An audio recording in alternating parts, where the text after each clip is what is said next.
Hello there, dear friends, and welcome once again to the Relaxed Fantasy Review. On this channel, we spend our time looking at fantasy of all sorts, from books to movies to video games, and applying the characters within into the tabletop game Dungeons & Dragons 5th Edition. Today, though, we're going to be looking at a core mechanic of D&D itself. Specifically, we're going to be having a look at the subclass of the Bard from Xanathar's Guide to Everything, the Swords Bard. Swords Bard took a page out of the Valor Bard's book and decided they were going to focus on combat, and they actually do some stuff the Valor Bard doesn't. They are a really interesting one. Let's have a look, see what they can do. First of all, the level 3, they have quite a few things they get. They get bonus proficiencies, medium armor, and scimitars. Not martial weapons like the Valor Bard does, just scimitars, weirdly. So they're a very specialty subclass when it comes to their weapons. They could still use anything else that a bard could naturally use. I think that's a little weird, though. Medium armor and scimitars. Oh well, 6 out of 10. They also get a fighting style, though. They can choose between dueling or two-weapon fighting, so they either are one-handed fighting or two-handed, dual-wielding, and that's pretty good. Fighting styles really add to your combat ability, so 8 out of 10. And then the final thing they get at level 3 is the Blade Flourish power. This allows them to burn a bardic inspiration point to do one of 3 things.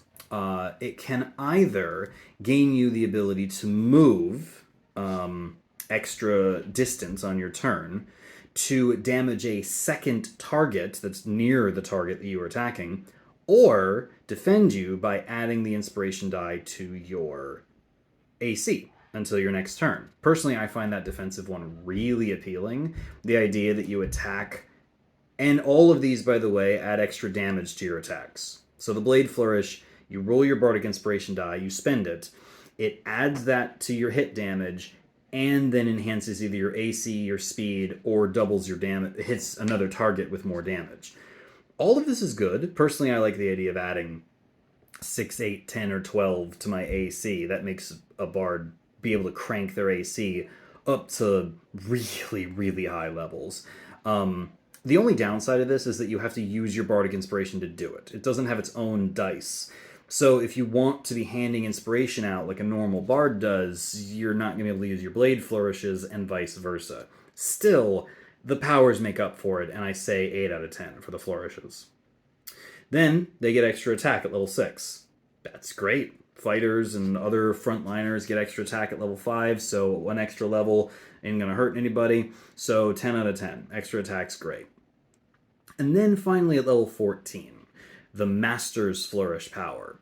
This says that instead of using your bardic inspiration to power your flourishes, you can just do them and use a d6 to power them. So you keep, at this point in the game, your bardic inspirations are very high. They're in the d10, d12 sort of range. So if you really need a powerful flourish, you can still use a bardic inspiration, or you can just do it and then use a d6 for it, and it's unlimited.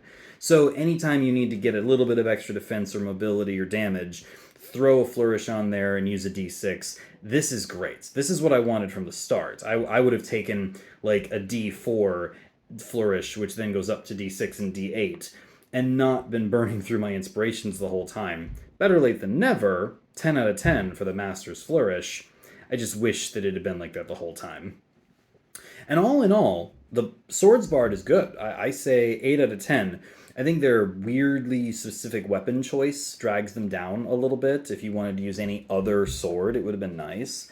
But fighting styles, blade flourishes, extra attack, it's everything you want. And honestly, I would say strap on some breastplate, throw on your scimitars, dual wielding, and run into battle, flourishing as you go. Extra attack, use your two-handed, your dual-wielding bonus attacks. It's all good stuff, and I think that the Swords Bard's a lot of fun for anyone who likes to fight. This has been the Relaxed Fantasy Review. If you enjoyed the video, please like and subscribe down below, and keep your eyes peeled for more subclass reviews coming down the line soon. Have a good one, my friends.